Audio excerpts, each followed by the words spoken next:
Allahul Azim.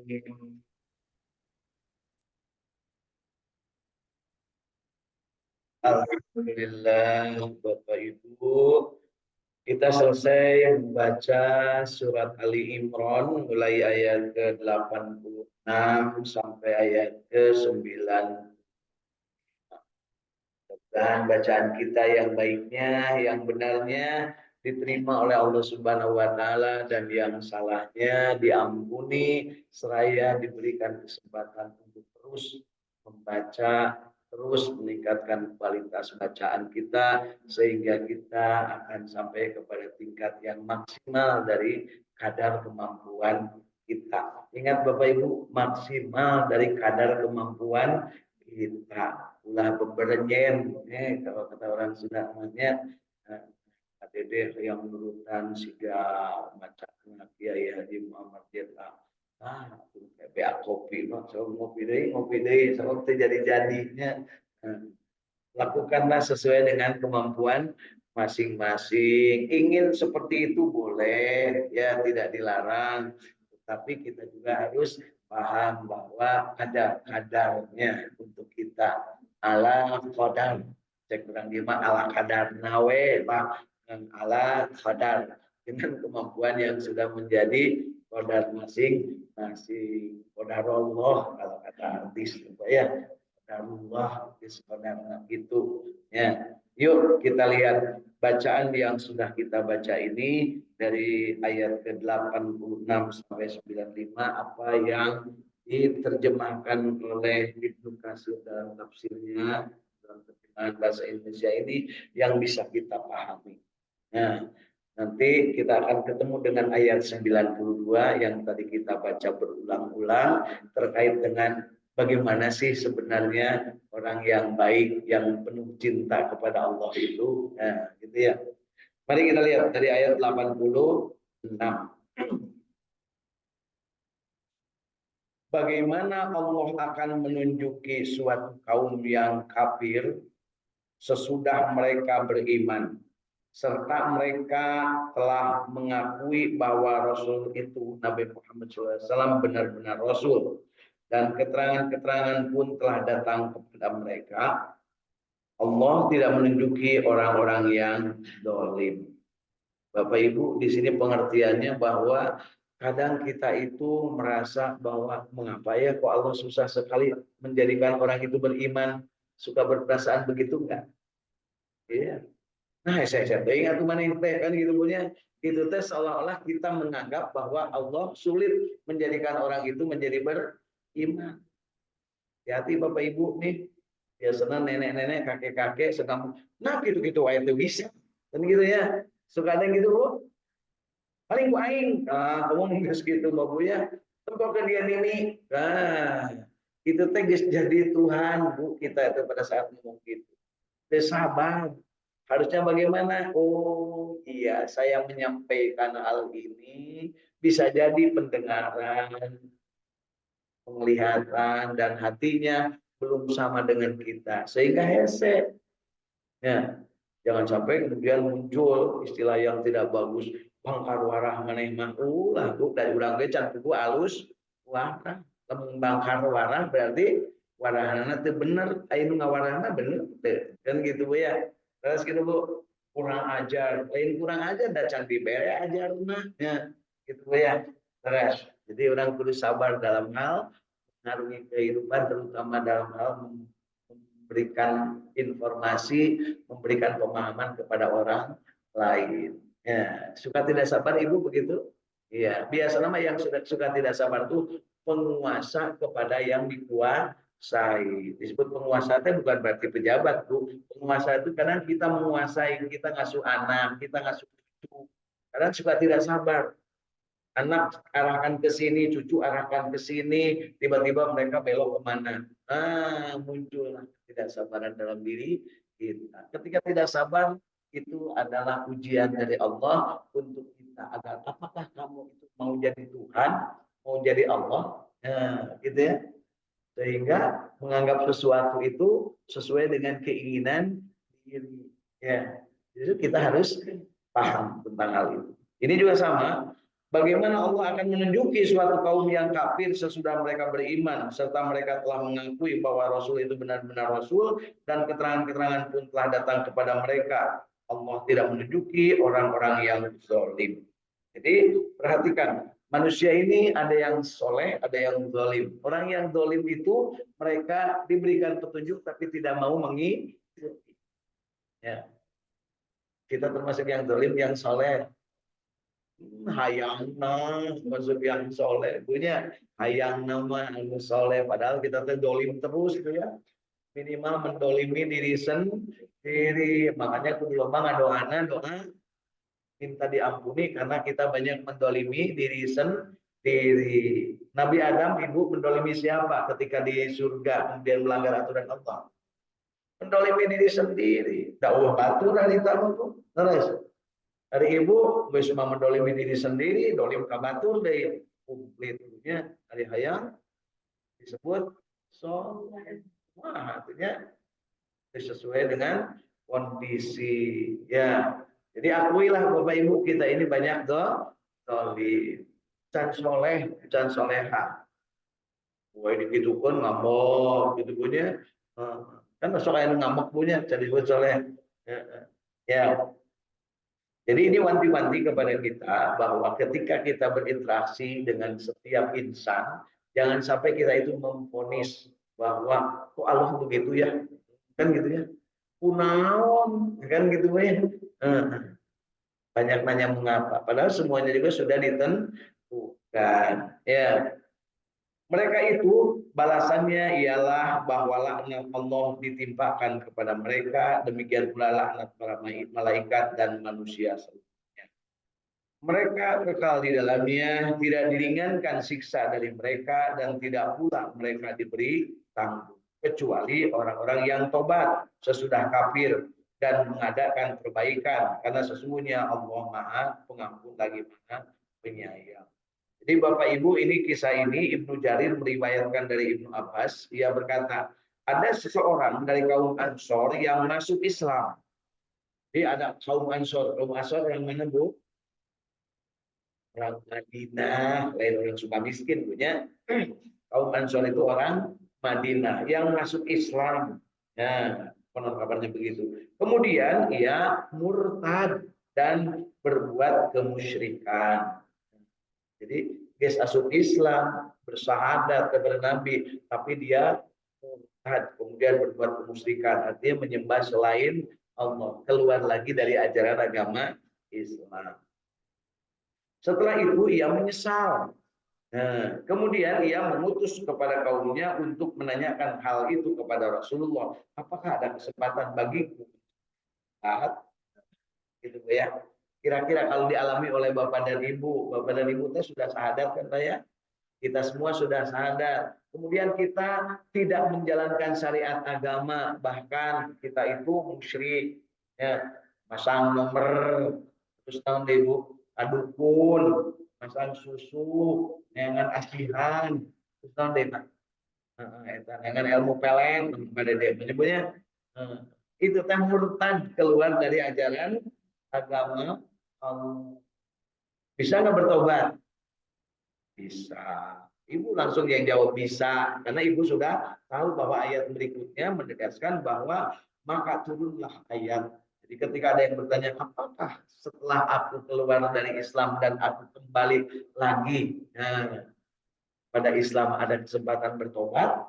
Ya, bagaimana Allah akan menunjuki suatu kaum yang kafir sesudah mereka beriman dan mereka telah mengakui bahwa Rasul itu Nabi Muhammad SAW Rasul, serta keterangan-keterangan pun telah datang kepada mereka. Allah tidak menunjuki bagi orang-orang yang zalim itu, mereka itu balasannya adalah bahwasannya laknat Tuhan ditimpakan kepada mereka, kemudian laknat para malaikat dan rakyat, laknat manusia seluruhnya. Mereka kekal di dalamnya, tidak diringankan siksa dari mereka, tidak pula mereka diberi tangguh, kecuali orang-orang yang bertobat sesudah kafir dan mengadakan perbaikan. Jadi ini jawabannya, Bu. Orang yang kafir, orang yang musyrik, orang yang sudah memeluk agama Islam kemudian keluar, kemudian dia bertobat, apakah diterima enggak? Diterima. Ibu ya. Jawabannya begitu. Dari yang bertanya, tolong sampaikan kepada Rasulullah. Kenapa? Dia malu untuk bertemu Rasul kembali karena sudah murtad. Bapak Ibu malu nggak kalau ibu berbuat dosa, kemudian ketemu lagi dengan orang yang kita berbuat dosa kepadanya? Malu. Orang berbuat dosa, boga hutangnya kan mumpa panggih, nyebu di jalan. Terus, boga hutang kan mumpa panggih. Jadi lamun ibu-ibu di desa mumpa panggih jeung kuring berarti boga hutang eta teh Bu. Ya. Tetap mumpa panggih sing hayang papanggih nyebunya. Karena sesungguhnya Allah Maha Pengampun lagi Maha Penyayang. Lalu kaumnya itu diperintahkan menemuinya kembali hingga akhirnya mereka kembali kepada Islam. Jadi Islam itu sangat membuka pada perbuatan yang disebut taubat. Ya, sebesar apapun manusia berbuat dosa, maka Allah akan ampuni kalau dia bertobat. Ya, itu Bapak Ibu ya. Bapak Ibu banyak dosa enggak? Syukur dari ngaku aku rek diboleh kerken gitu ya padanya. Yang penting mengaku di dunia Bapak ya. Nah, berikutnya ke ayat ke-90. Sesungguhnya orang-orang yang kafir sesudah beriman kemudian bertambah kekafirannya sekali-kali tidak akan diterima tobatnya dan mereka itulah orang-orang yang sesat. Jadi ada juga orang yang sudah beriman kemudian dia keluar dan dia tidak beriman lagi, dia tidak bertobat. Mereka itu tersesat. Ya.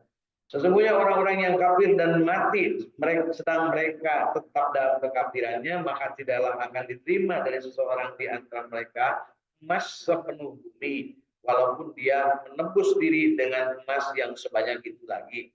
Bagi mereka itulah siksa yang pedih dan sekali-kali mereka tidak memperoleh penolong.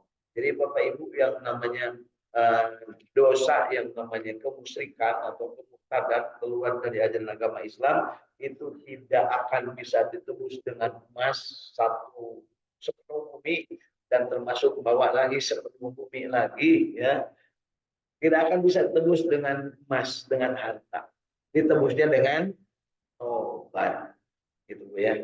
Jadi tobat itu adalah untuk menebus dosa. Tobat yang paling gampang apa Bu? Istighfar, astagfirullahaladzim. Jadi ketika kita mengucapkan astagfirullahaladzim dari dalam hati, maka pada saat itu kita itu menebus dosa. Cara menebus dosa lain dengan cara apa lagi Bu? Bersedekah. Ya, bersedekah itu menebus dosa. Ya, jadi kalau kita sudah beristighfar, kemudian kita bersedekah. Dengan apa lagi Bu? Dengan berjihad fisabilillah. Seandainya ada seseorang yang baru masuk Islam, tadinya berbuat tidak baik, berbuat jahat, dan masuk Islam kemudian dia langsung ke medan perang untuk berjihad dan terbunuh, maka meskipun dia belum sholat, meskipun dia belum zakat, meskipun dia belum haji, meskipun dia belum puasa, asal sudah syahadat dan kemudian dia bertekad untuk membela agama Allah, maka dakhalal jannah, surga. Konon kabarnya begitu. Dulu ada yang saya sudah membunuh 99 orang, apakah saya akan diterima tobatnya? Kira-kira lamun ibu ditanya begitu, bari mau pedang, saya sudah membunuh 99 orang. Nih, masih ada dananya. Nanya ke ibu, apakah saya diterima tobatnya? Ibu jawab enggak? Jawab enggak? Kalau enggak dijawab, dikade ibunya. Nah, ibu jawabnya gimana? Ah, mau atuh geus loba teuing dosana, langsung dikade ke ibu.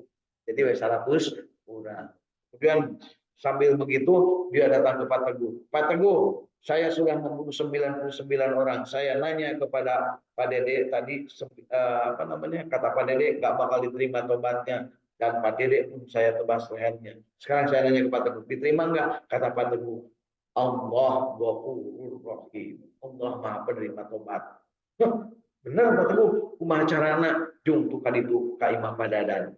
Kaditu minta dihampura kepada dan keluarga dan tadi keluarga Pak Deden. Ini rek minta dihampura kan jelema anu tadi dirugikeun. Nah, di jalan dipacok orai, pae. Kira-kira gimana Bu? Diterima tobatnya enggak? Encan nepi kepada dana oge Bu. Salatna encan, zakat encan, saum belum, haji makom masih pegang itu, tapi dia udah berangkat mau bertobat. Karena kata Pak Teguh, Allah Maha Ghafur, Maha Rahim. Jadi niat hatinya sudah ada. Diterima nggak tobatnya? Diterima. Itulah Ghafur Rahimnya Allah. Jadi ibu jangan ragu dalam meminta ampun kepada Allah. Ya. Tapi jangan lupa Allah Subhanahu wa taala memberikan juga kepada Kanjeng Nabi untuk yang mau bertobat kepada Allah kalau masih ada dosa dengan sesama manusia, maka tobatnya terhalang. Itu. Yang terhalang itu adalah dosanya itu dia harus selesaikan dulu dengan sesama manusia. Tapi keburu mati. Nah, itulah yang para malaikat kemudian diukur katanya. Deket kanu rek minta tobatna atau deket kena kanu perkara ini. Nah, ternyata geus deket leuwih sajengkal banget. Nah, kanu rek manehna tobat. Terus kata Allah diterima tobatnya karena aku Ghafurur Rahim. Tapi ulah sombong Bu, mun ahnya Allah mereka nyendai dosa deui. Ulah ya, yang sudah. Itulah tobatan nasuha. Kamu sekali-kali tidak sampai kepada kebajikan yang sempurna sebelum kamu menafkahkan sebagian harta yang kamu cintai. Tadi tandain Bu ya ayatnya. Lan tanalul birra hatta tunfiqu mimma tuhibbun. Ya.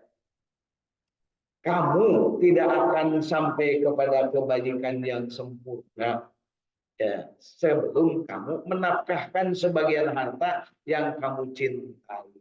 Ibu kalau barang bere kabatur mau dicintai hartana atau sesa. Namun mereka batur, ibu punya beras 10 kilo, 2 kantong, 5 kiloan.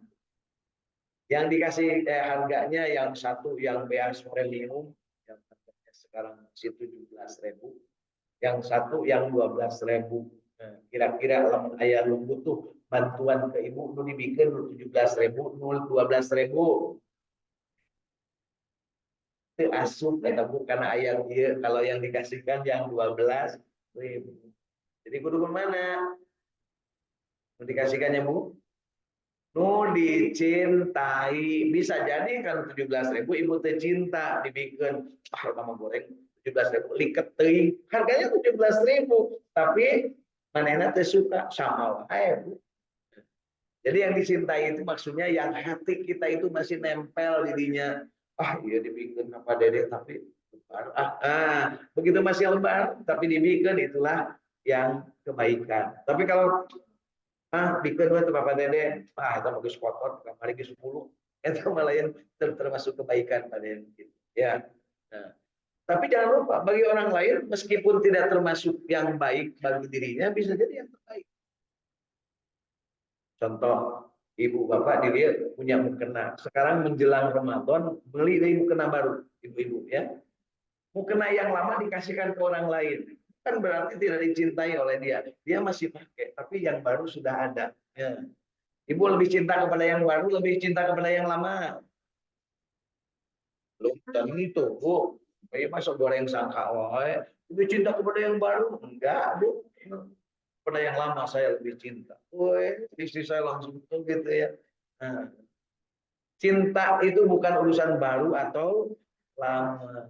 Tapi seberapa besar hati ini untuk menjaga dia. Dia pakai bahasanya. Punya padahal dia sekali lagi benar diulangi. Cinta itu bukan masalah baru dan lama. Tapi seberapa besar kita mau menjaganya. Nah, gitu ya.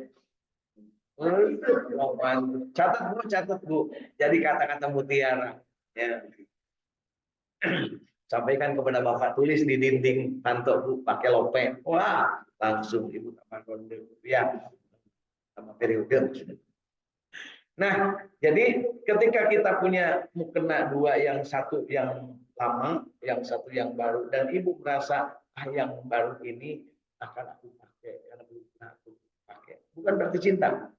Pakai itu belum tentu cinta, kata orang yang suka bercinta, Bu ya.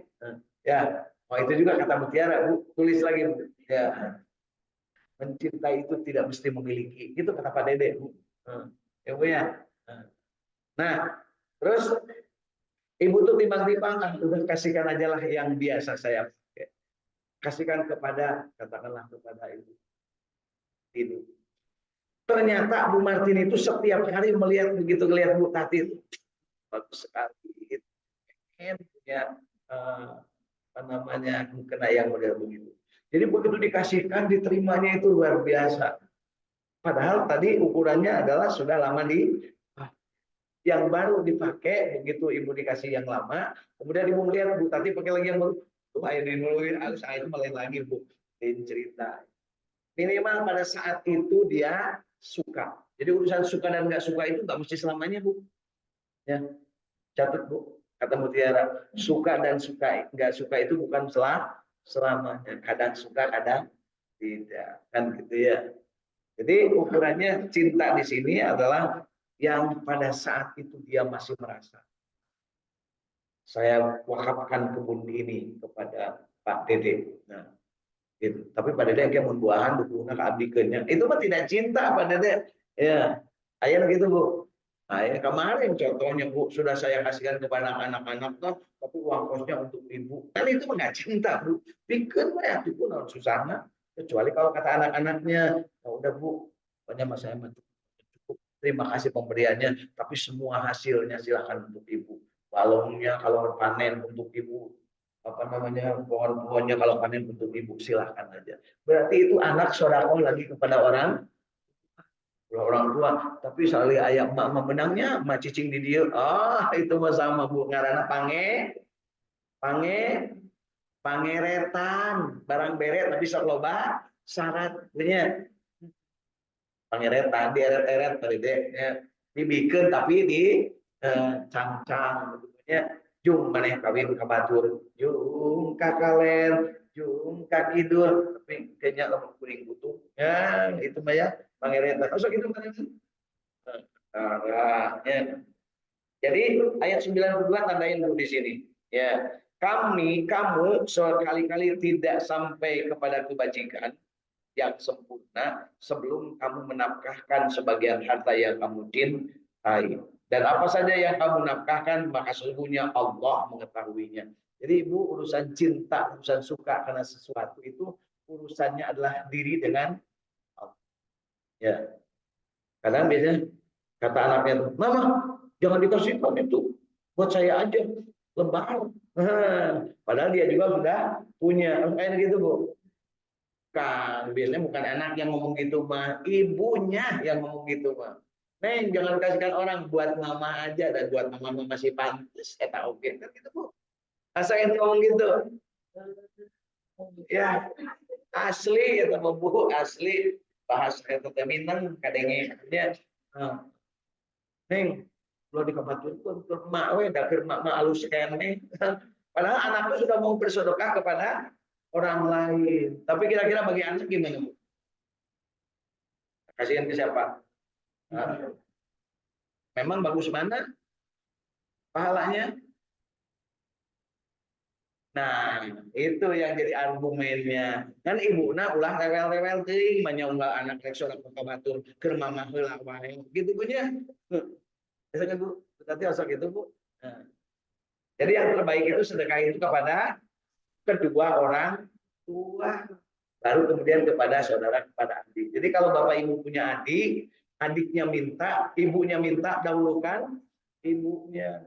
Kalau Pak Dede punya saudara, punya mamang, sementara bapaknya minta, kepada lah. Ya, gitu. Ya, cocok Bu. Akur ya, ilmu kita aku Bu ya. Jadi kalau diminta oleh orang tua, dahulukan. Kan orang tuanya ulah sok minta, tapi budak jadi mereka batunya.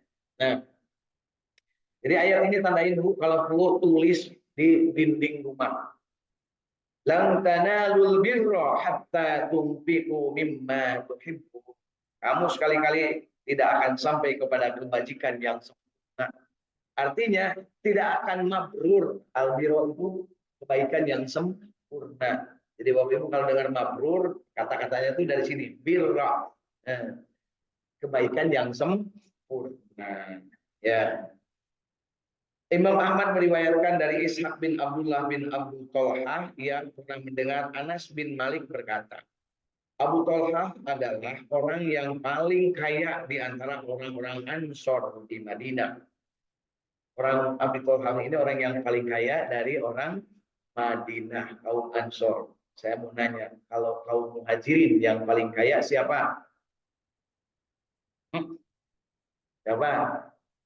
Rasulullah tetap disebut, Bu, pasti. Iya mah kaum Muhajirin, anu sahabat yang paling kaya siapa? Sayyidina Utsman bin Affan, sahabat Rasulullah yang kemudian jadi menantu menikahi dua putri Rasul. Jadi putri Rasulullah yang dinikahi oleh Sayyidina Utsman bin Affan itu ada dua, tapi itu bareng, yang satu meninggal dunia kemudian baru menikahi yang satunya.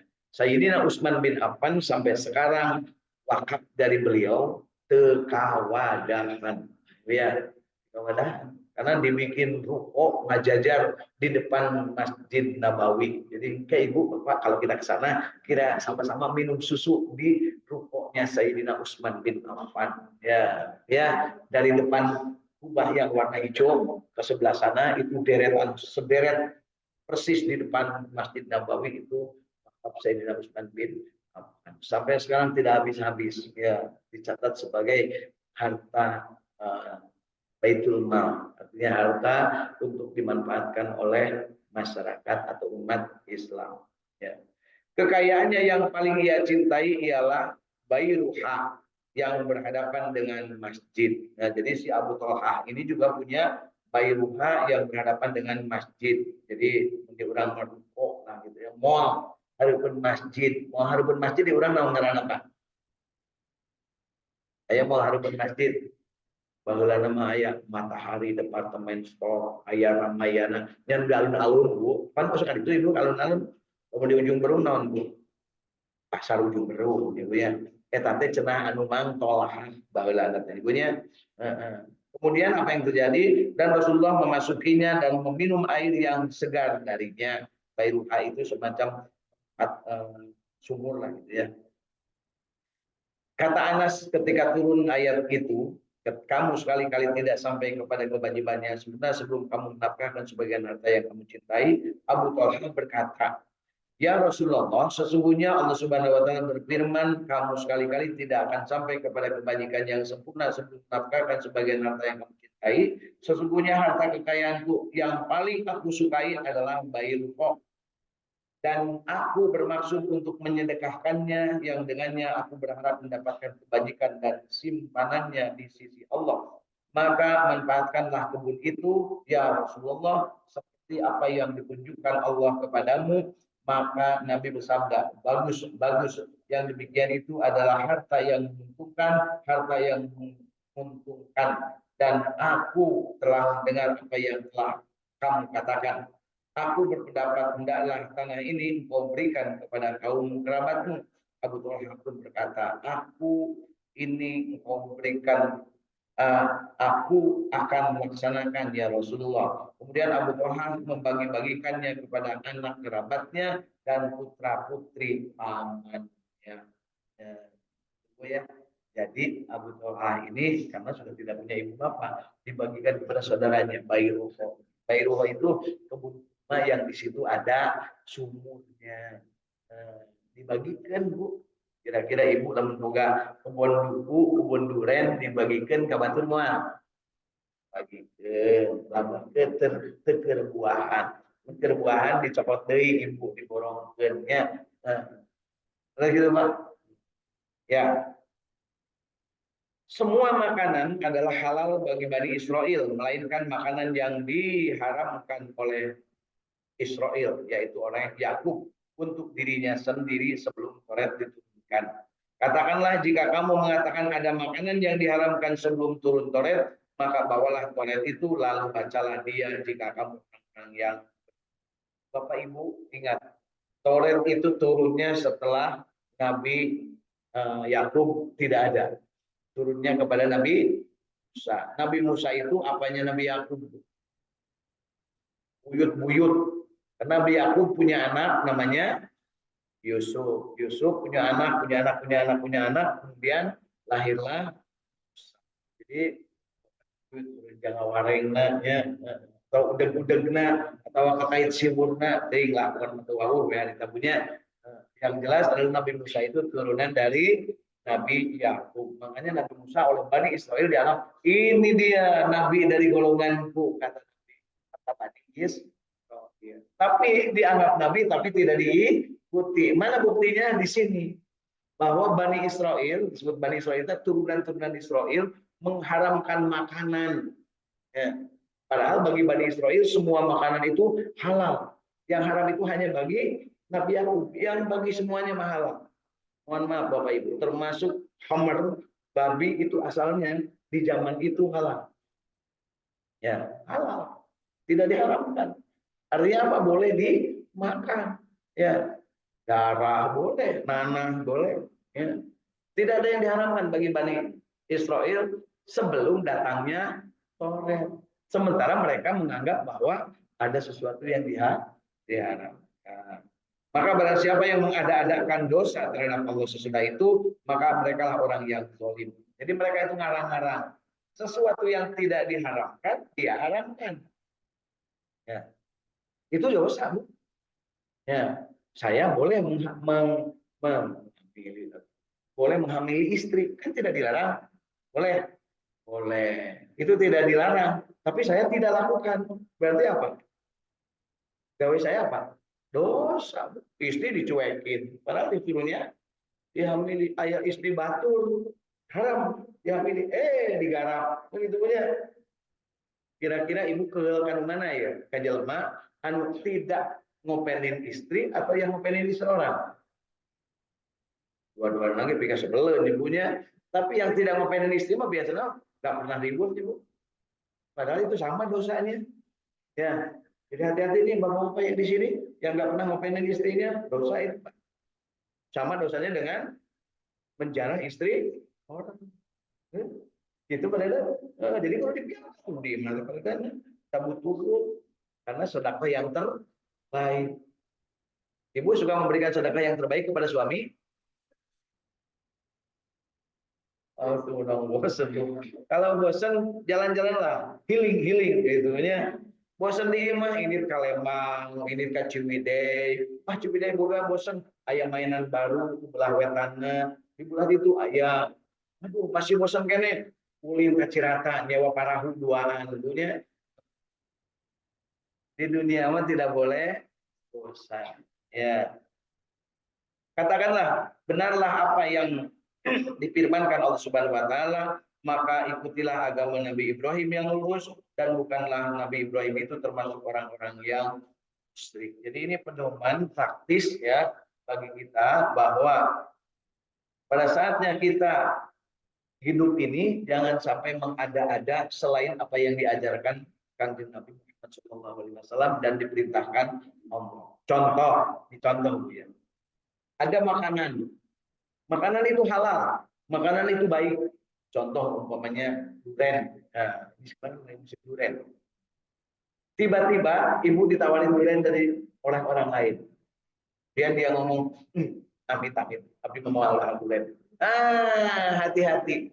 Itu termasuk yang mengharapkan. Artinya mengharapkan tidak menganggap itu ada manfaat.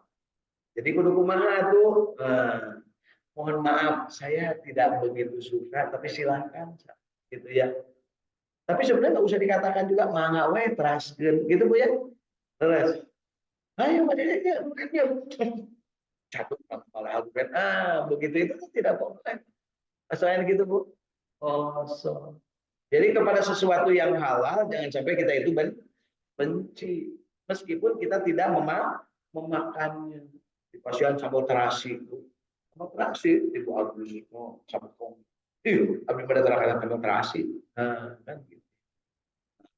Ada contoh yang bagus bagi saya itu tidak pernah lagi untuk makan yang namanya mie, baik yang mie pendek ataupun mie panjang. Tapi bukan berarti saya mengharapkan tiap ada yang nawarin mie mangga we sanes gitu. Saya mengambil pepes gitu ya. Karena apa? Ya saya tahu kebutuhan saya seperti itu, gitu ya. Jadi tahu kebutuhan, tapi udah cabut Pak. Ulah terus apa itu disebutnya pantang. Jangan sampai ulah yang dipantang. Siapa tahu Bapak Ibu itu justru nanti akan ada obat justru yang seperti itu. Ya, ada. Ih, gelut karena cacing, karena cacing. Tiba-tiba kena tipes, parahna kudu, obatnya kudu make cacing. Nah, gitu. Cacing halal haram. Halal. Kan gelut, gitu kan punya. Ya, itu Bu ya. Tidak haram, tapi barang gelut. Ya. Bagi yang suka, makan Bu. Belalang itu Ibu, belalang itu kan bagi yang tidak suka, dia sampai merinding badannya. Bagi yang suka seperti saya, satu cekuk nggak nyampe 5 menit. Ya, gitu Pak Ibu. Tapi tadi dituang sarang cukup, nah, ya, dipotongan gelap kan disita. Ya, ya. Jadi alhamdulillah hari ini kita sudah membaca 10 ayat dari surat Ali Imran. Pedoman kita dari ayat-ayat ini yang paling utama di ayat 92 bahwa tidak termasuk kebaikan seseorang itu sebelum dia memberikan sesuatu yang dia cintai. Ya, begitu Bapak. Sampai kita tahu aja bahwa kenapa Rasulullah sampai pada saat meninggalnya tidak punya harta yang banyak. Kenapa Siti Khadijah pada saat meninggal justru bajunya itu untuk kain kafannya sendiri tidak punya. Ya. Padahal kan biasanya kain kafan mah punya. Semua orang punya kain kafan. Minimal kalau bukan kain kafan punya batik yang disimpan. Sarung, apa namanya? Ya, batik ya, batik yang disimpan itu kan ada sarung, ada sinjang. Nah, sinjang. Nah, kalau kebiasaan di kita, sinjang itu ditutupkannya di atasnya apa itu katil. Biasanya itu prestasi sebenarnya Bu. Bagi Pak Teguh yang nggak pernah bikin sinjang, nggak usah dikasih sinjang itu. Karena itu merupakan prestasi. Bahwa selama hidupnya dia sempat bikin sinjang, ini ada berapa? Ada 7 biasanya kan Bu. Dari yang di kepala itu yang paling bagus. Nah, kan. Terus dikemanain sebulan dari situ Bu? Harusnya dikasihkan. Cuma dilipatan dia. Harusnya segera dikasihkan. Karena apa? Si yang meninggal nggak bakal pakai lagi, bahkan tidak sedikit. Mohon maaf Bu, kalau di Jawa ada seperti itu atau enggak? Kalau di Sunda itu sinjang yang dipakai di atas itu ya nggak pernah dipakai. Jadi dipakai nanti pas mati, katanya di leluhuran katil, tong itu atau Pak Dede, pun boga teh pakai, boga jaket halus di Garut, ya Pak Dede, saya tadi ke masjid, kan tapi kabar itu ada jaketnya tapi kalau sholat subuh, sholat asar, sholat maghrib, beda-beda jaketnya hebat Pak Dede. Baru nyebut hebat, kaum hayang bikin, saya hebat lagi Bu. Ya, ayo mantan nunggu dodot, paketannya Bu, di kaum mana, kaum halusnya. Ya Bu ya, Ibu nyimpen mukena yang belum dipakai di rumah, bawa ke masjid, simpan di sini, insya Allah lebih manfaat daripada di imah. Ada tuan tamu mengadon hayang sholat di imah. Tamu yang sholat, kira-kira imah tak candi ilmu, di ketahunya, beri jebak-jebi, gitu Bu ya. Imah bersih kayaknya tak candi ilmu. Kenaun atau mukena tadi dibeli, ailin gini pakainya Bu ya. Soalnya gitu Bu. Gitu, oke menanya ke Quran, Bu, betul nambah Quran. Kira-kira itu aman dulu, hanya yang udah dipakai. Ini tidak jadi dipakai, karena Quran tidak jadi dipakai. Nah, lucu. Quran bikin data besok biasa dipakai, gitu ya. Insya Allah. Yuk kita sama-sama syukuri bahwa sesuatu yang baik itu ternyata harus kita rencanakan. Ya. Ingat yang kita harus apa namanya waspadai juga bahwa ketika kita memberikan sesuatu kepada orang lain, jangan terlalu banyak pertimbangan bahwa orang lain suka apa. Yang penting yang kita suka, berikan saja. Perkara orang lain mau dikasihkan lagi kepada orang lain, artinya tidak dipakai, jangan sakit hati. Karena apa? Tugas kita itu menyampaikan. Sama dengan ajaran agama. Ketika ada sesuatu kenikmatan yang bisa di